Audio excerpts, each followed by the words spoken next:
विदिशा जिले के उदयपुर इलाके में एक नया मकान बन रहा था। जमीन की जब खुदाई शुरू हुई तो मिट्टी की परतों के नीचे से 12वीं शताब्दी का एक शिवलिंग निकल आया। और दिलचस्प बात यह रही कि जहां ये शिवलिंग निकला है वो पूरा इलाका मुस्लिम बहुल है और जो शख्स मकान बनवा रहा था वो भी मुस्लिम था। प्रशासन ने शिवलिंग को संग्रहालय में रखवा दिया है। जब प्रशासन ने इस पूरे मामले की जांच शुरू की तो क्या खुलासा हुआ, इस रिपोर्ट के जरिए समझिए।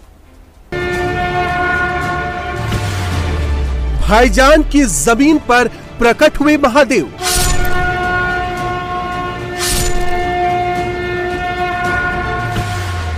सावन का महीना, मुस्लिम मोहल्ला, त्रिमूर्ति की स्थापना। जहां भगवान शिव की प्रतिमा मिली उससे कुछ ही दूरी पर मस्जिद है। पूरा इलाका मुस्लिम बहुल है। तस्वीरें विदिशा के उदयपुर की है। यहाँ निजाम नाम के शख्स ने अपना घर बनवाने के लिए जमीन की खुदाई करवाई। मजदूरों ने जब जमीन खोदना शुरू किया तो उनके औजार पत्थरों से टकराने लगे, जिसके बाद मजदूरों ने सावधानी से मिट्टी की परतों को हटाया। उसके नीचे जो मिला उसे देखकर सभी हैरान रह गए।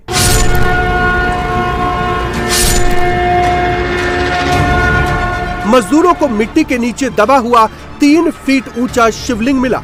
ग्रामीणों ने तत्काल इसकी जानकारी प्रशासन को दी।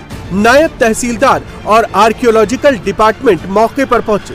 प्रतिमा को बाहर निकाला गया और जब उसकी जांच की गई तो पता चला कि जमीन के नीचे मिला शिवलिंग 11वीं और 12वीं शताब्दी का है और इसका निर्माण परमार वंश के दौरान का हो सकता है। ये शिवलिंग अपने आप में खास है क्योंकि इस प्रतिमा में ब्रह्मा, विष्णु और महेश तीनों समाहित हैं। शिवलिंग का ऊपरी हिस्सा शिवजी को, बीच का हिस्सा भगवान विष्णु को और निचला हिस्सा ब्रह्मा जी को दर्शाता है।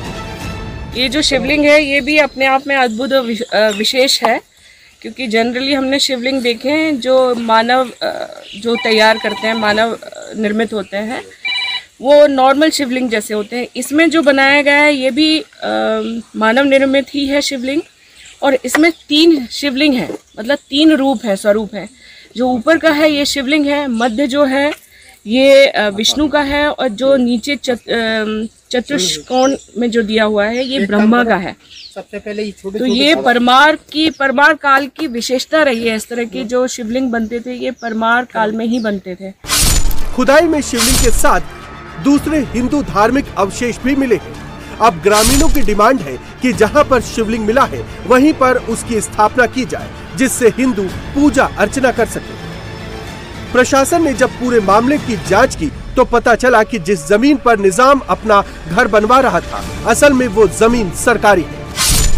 अब प्रशासन इस बात की जांच में जुटा है कि आखिर सरकारी जमीन पर निजाम अपना घर कैसे बना रहा था।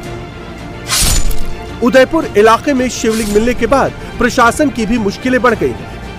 एक तरफ सरकारी जमीन पर अवैध निर्माण का मामला है तो दूसरी तरफ ग्रामीणों की धार्मिक आस्था और प्राचीन शिवलिंग के संरक्षण की डिमांड है। ग्रामीणों ने शिवलिंग को उसी स्थान पर स्थापित करने की डिमांड की थी, लेकिन किसी ने इसकी देखरेख की जिम्मेदारी नहीं ली, इसलिए शिवलिंग को संग्रहालय में रखा गया।